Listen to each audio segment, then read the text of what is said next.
Howdy folks, this is Father Dougal 9000 here, and welcome to another episode of Dougal's Game Finish Chronicles, a series where I talk about the games that I've played and beaten as part of the Game Finish Challenge from the Hardcore Gaming 101 forum.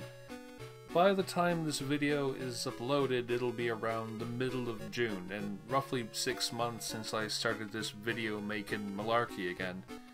Crazy to think how I've somehow managed to keep this up for this long without much slowdown apart from very early on when I had to redo a whole bunch of things.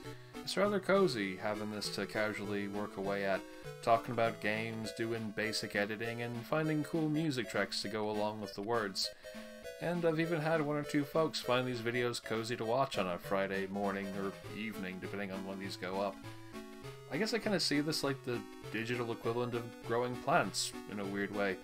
You do it for yourself, just to see something small bloom and add a little magic to your life, something that you've done.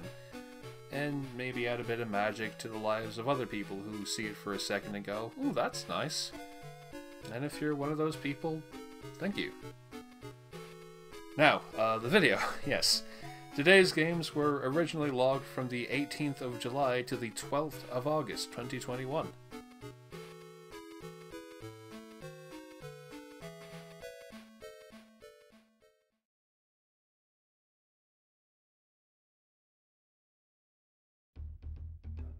Crash Bandicoot, The Huge Adventure for the Game Boy Advance.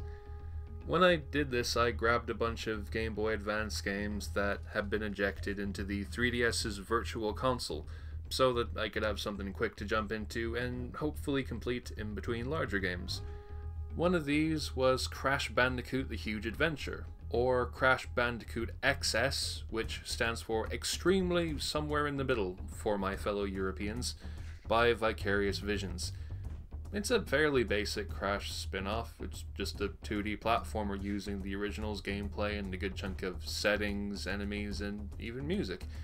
And it's a surprisingly decent one, given how dreadful Vicarious Visions' PS4 remakes of the originals are in terms of feel, collision, and consistency. It also features quite a few minigame-style stages like Warped, but they're not too bad either. The underwater stages are much easier and shorter, and the Space Harrier-like shooting stages are a pretty nice change of pace. That said, it's an alright approximation of the Crash style, and not much else to it.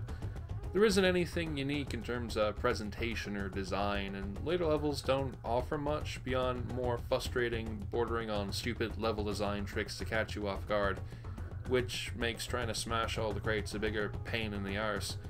If you need your goofy boy spinning and crashing into crates, this isn't a bad way to check it out if you've exhausted the originals for all they're worth, and haven't gotten around to the second one yet, but maybe that will be grand as well.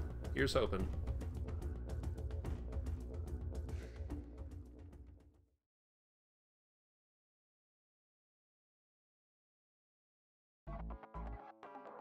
Astro Boy, Omega Factor, for the Game Boy Advance. Back when I started getting into retro games, I always used to hear loads about Omega Factor. It was one of those licensed video game classics that everyone and their mum loved. Heck, I remember even giving it a bash on an emulator in the early 2010s. I think I got roughly halfway into it, but then I gave up out of a mix of, at least if I remember, not being into the game all that much, and then not really knowing how to progress. For whatever reason, I decided to give it another go over the last week or so, and I'm glad to say I've finally beaten it.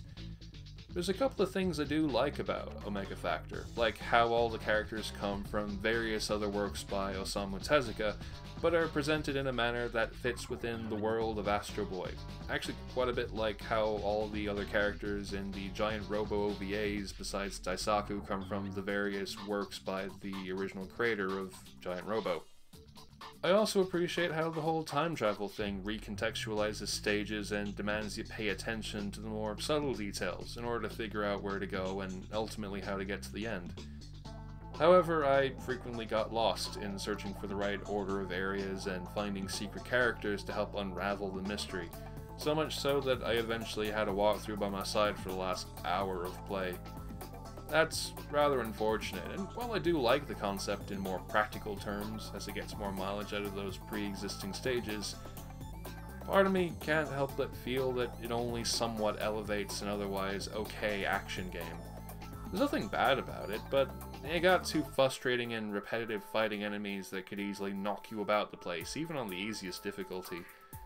It's a game that's pretty cool for what it does, but it's absolutely not for me, and I'm okay with that.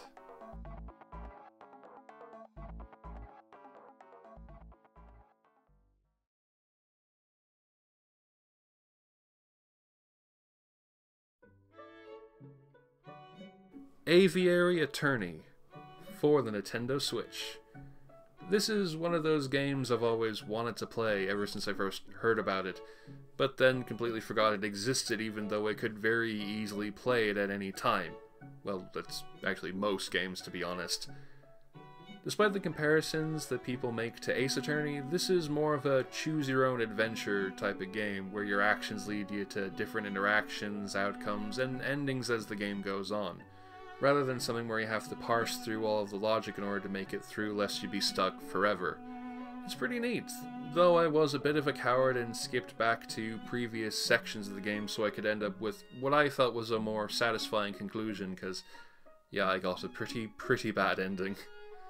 Considering how Spirited Justice was and how long Ace Attorney games seem to be nowadays, it was a really nice change of pace to be able to blast through something a bit like it, but in a much shorter span of time. This only took just under 4 hours compared to the 30 that Spirited Justice took to beat.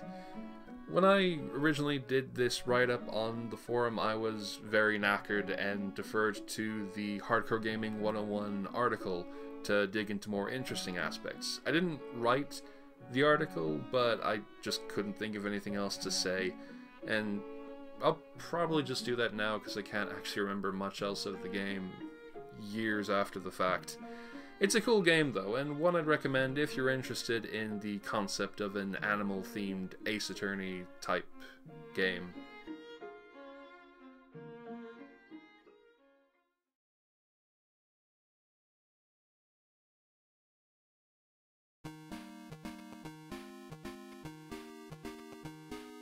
And with that, we've wrapped up another episode of the series. I hope that you enjoyed watching, and that you'll tune in for the next video, which is, well, it's gonna change things up a fair bit. Thank you so much, and until we meet again, have a wonderful day.